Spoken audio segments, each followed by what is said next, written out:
Hello. Hello. Welcome back from Vegas. You had a big week. Vegas, Creator Economy Live. Yes, it was good. It was fun. Yeah, so I think what we were thinking we would talk about today is just on your takeaways from that event because it is a large one. But then also just events, whether they're more broad marketing events or specific to influencer marketing.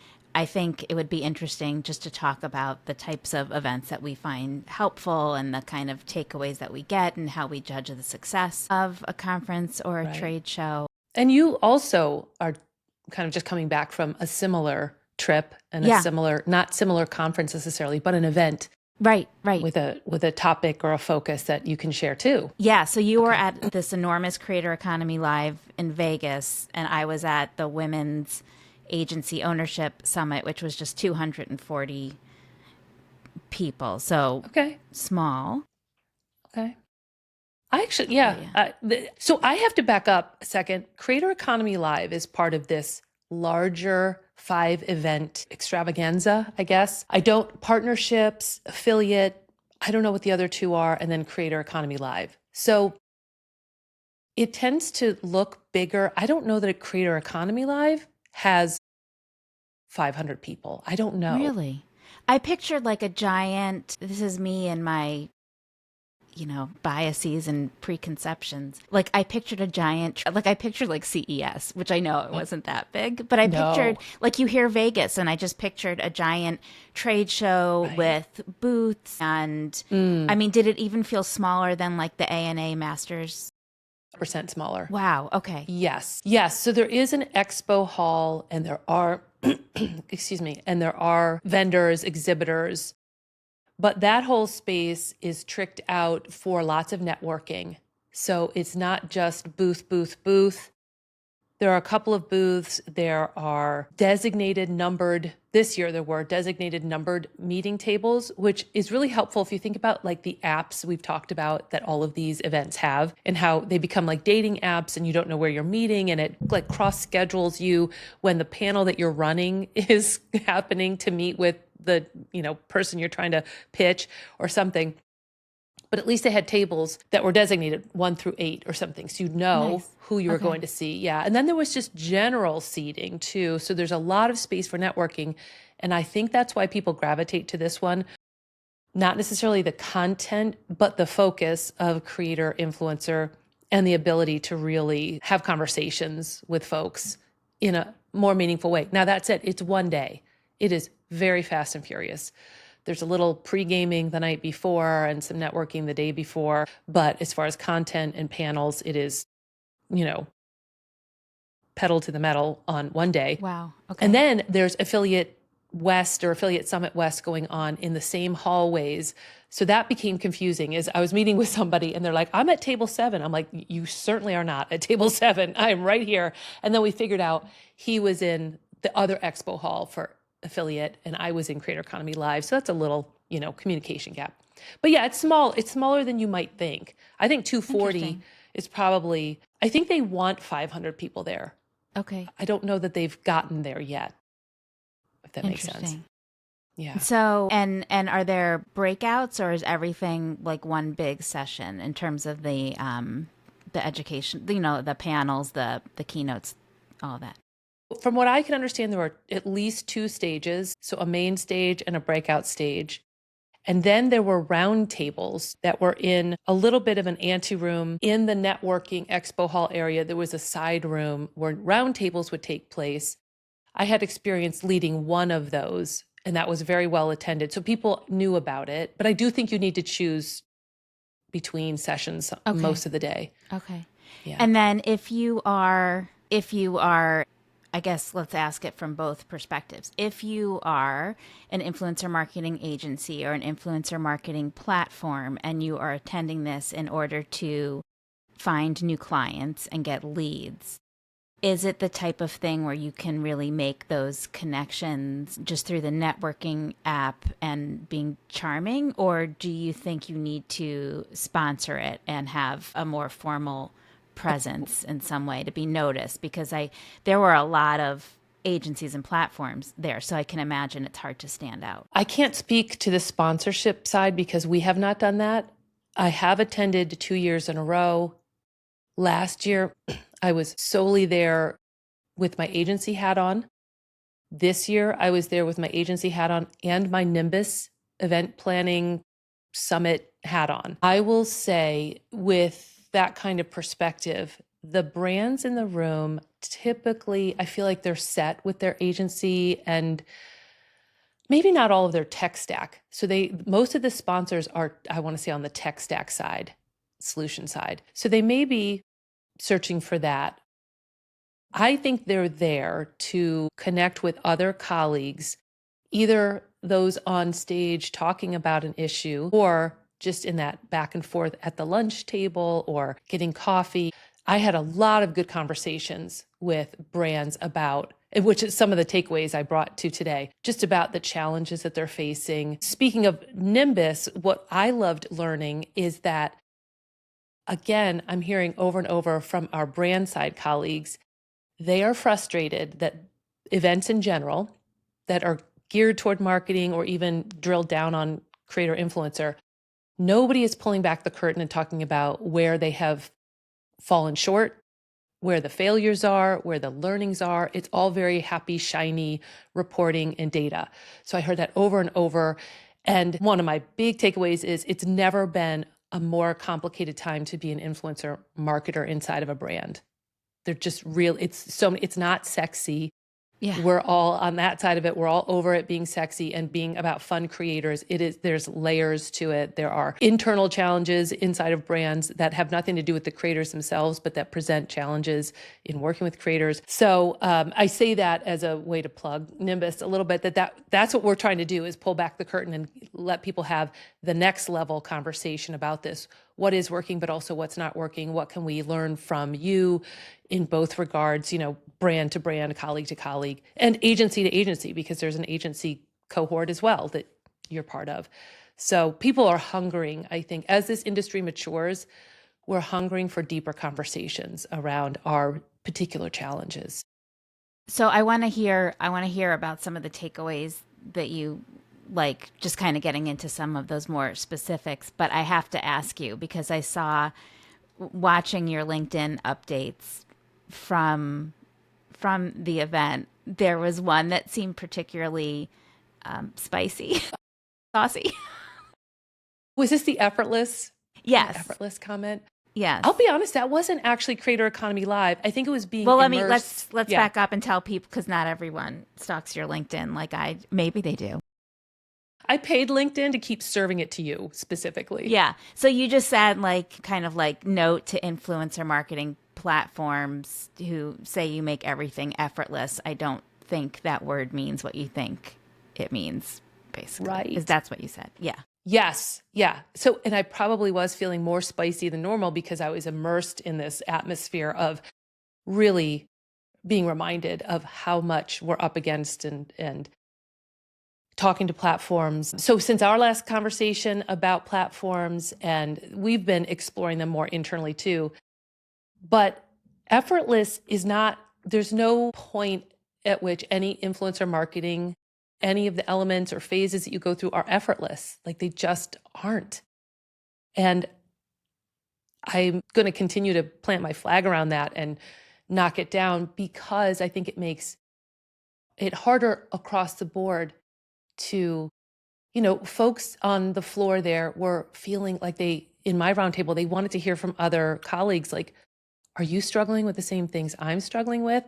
So to continue to promote, we make it effortless is such a false promise. Yeah, I have a funny short little anecdote that kind of speaks to this. So we do use a platform. We use Creator IQ right now. And so when we're running a campaign, part of what it does is it pulls content into a live dashboard. So we can send clients this link where all of the content, whether it's an Instagram story or a reel or whatever it all populates into this dashboard that updates dynamically so that clients don't have to go to the profile of every single influencer and keep hitting refresh, waiting for it to come up. And as a little bonus with the stories, they don't go away after 24 hours like they would on Instagram. They're So archived.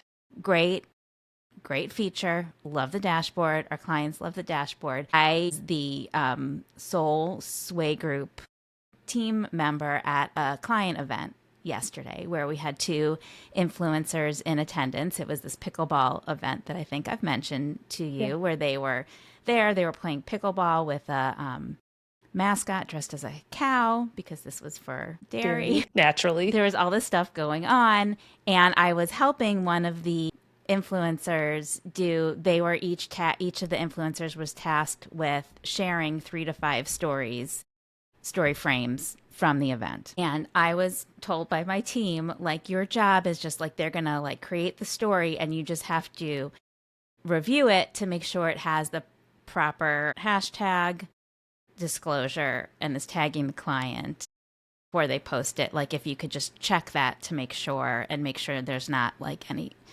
a boob hanging out or anything inappropriate, which would not happen because they were both men. But that was my job, was just to like schmooze with the clients and check the stories before they went live. So Sounds one of easy. the influencers has not done a ton of sponsored content before, and so I was helping him out, and I helped him. I recorded the super funny video that he wanted to post to stories. And so we had the list, and he's like, "Can you help me with this?" And I was like, "Sure." So we had the list of the disclosures that needed to, the disclosure, whatever that needed to be in there. And I was like, "Oh, this is so easy. Like, I know how you put in a hashtag. You like do the little sticker thing. Like, I do this on my Instagram sometimes, Yeah, yeah. And so we post it and we're like, high five, that's great. And so then I get a text from someone on my team, the QA person who's in charge of this program. And she said, "Hey, can you tell Aaron he doesn't need to take it down and repost it, but when he does his next one, he did the disclosures and tagging wrong. It can't be a sticker. It has to be in the text, or else Creator IQ is not going to pull it into the dashboard. It has to be the actual text." Right. And I was like, "Sure." That was me. I'm the problem. It's me. So, like, Right. funny story, clearly. I have no idea what I'm doing. But, like, it also points to, like, great, this platform pulls everything in. It puts it in the dashboard. That's so amazing. Everyone's so happy. Like, but it only does it if you do it this one way and not the other way. And so Absolutely. it's not seamless. It's not effortless. It requires us to explain things in a certain way. Like, Right. Absolutely. That is kind of tied into one of the takeaways I want to share. Again, for me, it's influencer marketing, making it effortless. That is such a broad claim. In this case, Creator IQ makes importing data, importing the content and links effortless for you. But again, is effortless the goal when it misses things that you haven't set up? Like, there's so much to that I'm Yeah. not going to let effortless fly as a promise for any of these things. Get real, like get defined on what you do, because these kids, get off my lawn. okay. So So, takeaways. okay, takeaways. Hit us with them. A couple of surprises, I think, based on what I'm seeing in the like atmosphere around influencer marketing on LinkedIn. Number one, I randomly happened to sit next to the influencer. I won't out her, but a brand side influencer marketer director who shared a really interesting story. I'll give you the spoiler. I'll give you like the too long didn't read version. We all think that influencers' audiences bristle at sponsored content. I hear this all the time. Oh, consumers don't like ads. They don't like being sold to, which those things may be true.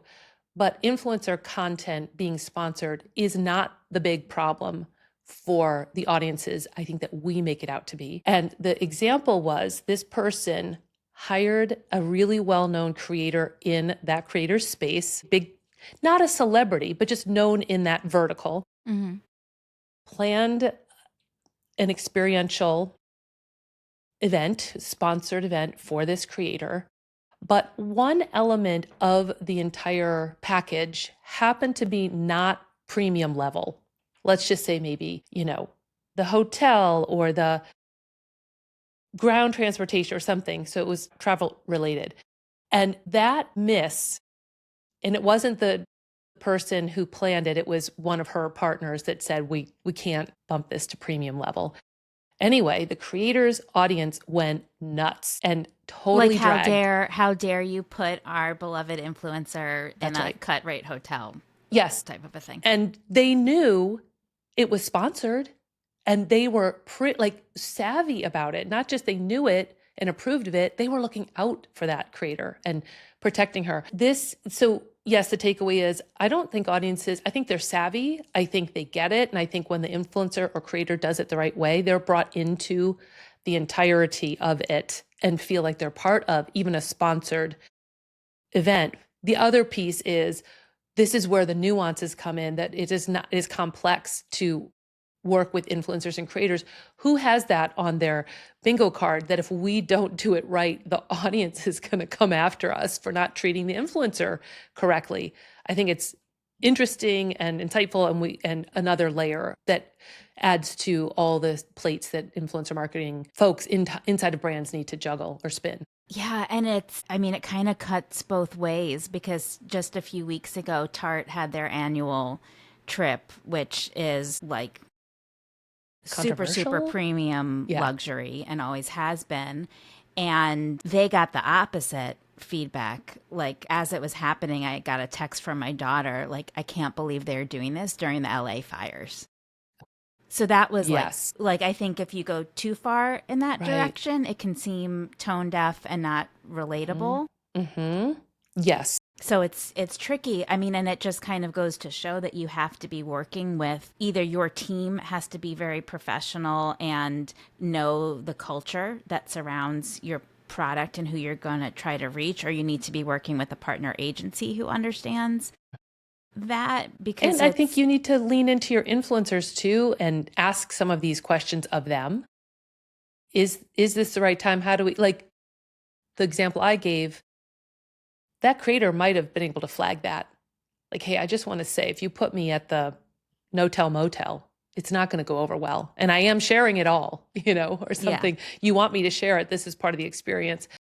I also think there's the empathy telescope, which is a topic for another time. But one influencer has the ability to galvanize an audience maybe in a different way than this group event, where now we start to see it as like a cultural statement by Tarte.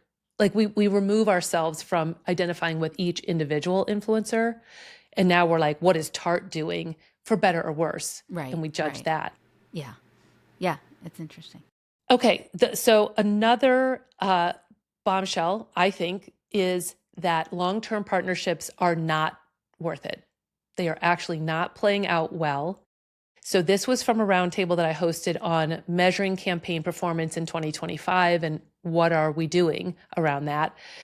And the chatter at the table was that long-term partnerships backfire in that the audience gets fatigued, the influencer gets fatigued. It's really hard to keep the energy of the relationship fresh and new. And I think that flies in the face of all we're hearing across LinkedIn anyway, or in the industry, that it's long term is the only way to go. Yeah, I think I actually gave a presentation on this. I think you were there at the ANA Creator Digital Summit a couple years Summers whenever ago. it was. Yeah. I think sometimes it doesn't work for every brand and it doesn't make sense for every influencer. So just a few, and I wonder if following some of our rules of thumb would help change the perspective of some of these people who are against it. Mm. Okay. So like first rule of thumb, never hire an ambassador for like long-term repeat work if you haven't worked with them already and seen how their content about that particular brand is resonating with their audience. Did you get along with them? Mm-hmm. All of that. I think also the brand, there has to be different stories to tell for that brand. So maybe it's different products. Like the presentation I gave was in the context of Ergo Baby, and they have multiple products. So they own Belly Bandit, which has products for like maternity products. So like pregnancy.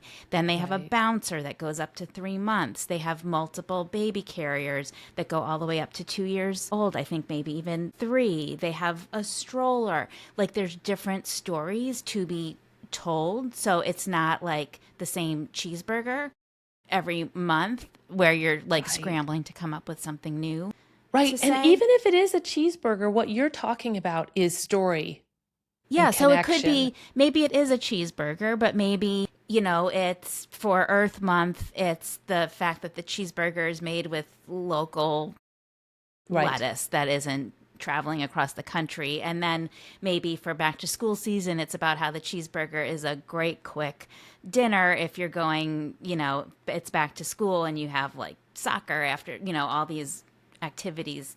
There has to be a story that has multiple chapters. And I think it's incumbent upon the brand and the creator, if there's a long term partnership, to be really upfront about, is there a story there? Is there a way for that creator or influencer to lean in on the brand promise, the benefits, the mission, the values of the brand or the product or the category beyond just sell, sell, sell the Right. cheeseburger, sell the cheeseburger? And then I think the final thing is that all ambassador contracts should have an out where you can cancel it, because sometimes people are not, even though you've done a piece of content, suddenly their content starts to feel stale. Or we've had clients who are just like, I'm bored with that person now. I don't want to work with them anymore. Maybe the brand does have a story with multiple chapters, but the influencer did a great job with chapter one and is just falling short on the other ones. So you need to make sure you're protected from a contract perspective where you can cut ties if you need to. That's smart, really Yeah. smart. And it points to the other thing, which is churn, just in general, right? This industry is known for churn, whether it's what you're talking about, that one side or the other starts to feel a little stale or flat or bored, or the other thing that happens where as a brand, you identify folks that you want to work with and you nurture them as much as they're supporting your brand. And all of a sudden they take off and you can't afford them anymore, or they don't have space on their calendar anymore. There's all kinds of things. That's why it's not effortless. Let's go back to that. It's not effortless because it's evolving all the time, even per brand and per Yeah. partnership. Yeah. So, but legally and logistically taking care of your brand is a good idea. Really smart. Okay, here's the third one Okay. that I think should inform measurement. And I believe it's just a new way of thinking about it. The group in the performance campaign, performance measurement roundtable talked about, how do we identify influencers that are going to perform well? What are like forecasting? Okay. Forecasting. So I think you and I deal with this on an agency level. We talk about it in terms of discovery, vetting, curating. But taking it one step further, if it's a performance based, conversion based program, and to some extent we do this with brand awareness too, but how do we take who is performing well, create a lookalike avatar, and start building relationships with new influencers? What are the signals? What are the indicators that this person is going to perform as well as who they look like? And I have not necessarily thought or talked too much about it as a forecasting model. Like I know you guys create guarantees, right, for your programs, which Not I for think is, sales. And it sounds like you're talking specifically about converting to sales. in this case, it's converting to sales, but I do think it's an interesting overarching way to think about curating an influencer list, is that forecasting. What are the signals? In some case, we would never guarantee sales. We don't even like to touch sales most times because of everything that goes into creating a successful sales pipeline. But the idea of, are there signals or indicators, or is it very high touch? Is it you and me as the experts going with our gut sometimes? And where does that leave anybody in terms of formalizing an onboarding process? I think, I mean, we have benchmarks from nearly 14 years now. So some of it is we just know based on the size of an influencer and the type of engagement that they get, we know what kind of organic performance they're going to drive. And then we know if we are the ones tasked with doing the paid amplification, which we are over 90% of the time, like we know that there are levers that we can pull to make sure that we're getting what we Right. need. Okay. But I'm trying to think what I was going to say. Hang on, my brain just froze because my husband was calling me. Max can cut this. I had a brilliant thought and I will say it. Do you want me to chime in No, the my meantime while you brain, think? this Okay. You're menopause, trying. it'll Yeah. come. So forecasting, you know what they're going to do impression wise. If not, you can cover the gap with paid. Yeah. Oh, I was just going to say that from a performance perspective, like the sales performance perspective, anytime we don't guarantee sales, but anytime we have a client who is looking for that conversion, we recruit specifically for that. So we say Yes. outright, you have to have a track record of making sales, and we ask them to share. We actually do have the ability to track sales on affiliate and Shopify, but we're not often tasked with doing that for our clients. So we don't have the level of benchmark data that we need to make those decisions. So we ask the influencers for them. Give us examples of affiliate or performance programs where you have driven sales. Show us what those numbers are. Tell us what that product was. We're looking to make sure. There are certain influencers, and we've talked about this over and over again, who are so good at driving affiliate and they know what they need to do to make that sale and to make it happen. And those are and there aren't that many of them, so you can't just create this avatar and cast it and boom boom boom it happens. They're kind of unicorns. And I think the other problem that brands always struggle with, and I think we've also talked about this before, is that it is very hard if you're only paying on an affiliate basis, if you're only paying on commission. It is incredibly hard to recruit for that. Influencers, if they're not getting any kind of flat fee and their only compensation is commission, they want to select the brands that they are going to promote in that way, because they have to promote it over and over and over again, getting back to your other point about long term. It Right. has to be a product that will make sense to their audience, that is part of their everyday life, that it makes sense to keep talking about every single month. Yeah. Yeah. And it can happen. I'm not going to say it could never happen, but that is very hard to pitch to an influencer because usually it's their idea. It's a different beast. It is just not influencer marketing, it's affiliate marketing. And you and I have the unenviable task of educating oftentimes brands who think that they're one and the same. And to your point, what we talked about in the roundtable, and I was trying to drive this home with everybody there, you need to start at the start with how you're laying things out. It makes so much different. If you and I had clients that were developing a brand awareness campaign and 3/4 of the way through, they're like, we'd really like to see some sales. What? Like, that's a whole other campaign structure and the people we bring in. And then the other thing that you've just touched on is the same panel or the same folks at this roundtable saying that long-term partnerships don't necessarily carry the zhuzh that they want them to. And yet, how do we find new people that look like the people we know that perform? How do you know they perform? Because you have long-term partnerships with them. This is why it becomes. And the last thing I want to say about this is, I don't know about you, but when we started in 2010, we made a very clear distinction that there were the mom bloggers, the food bloggers, DIYers, parenting, all of this. And then there were like the couponers. There were the deal influencers, bloggers, right? And they were posting 10, 15 times a day on their blogs. And it was just constant churn and I know that we were like, that is not the play for influencer. That's a different beast. Now everything's got a nicer title and it's been polished up. But I think that's what we're seeing is influencer and affiliate. No harm, no foul to affiliate. I do think there's a place for it. But we just knew back then that was not what influencer was or delivered. Yeah. Do you see the same thing? Yeah. I mean, we use influencers like that occasionally. But to your point, yeah, it's when you need an influencer who, my partner Tiffany words it really well, that there are certain influencers whose audiences are primed to buy. Mm-hmm. Yep. And not every influencer has an audience like that. Those deal sites, those followers are going to those sites or going to those profiles because they're looking to make a purchase and they are ready to click buy right then and there.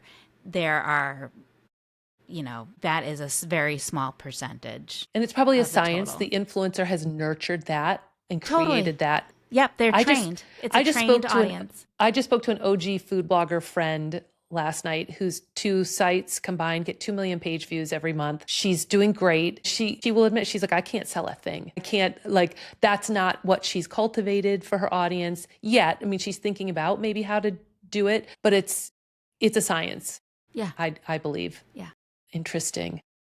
Okay, this was good. Juicy. Yeah. Yeah. Thanks for letting me share about my experience and some of the fun stuff that's coming up out in the world. Yeah. This was great. Okay, well, I will see you next week. Until See you then. then. All right. Have a good week. Bye.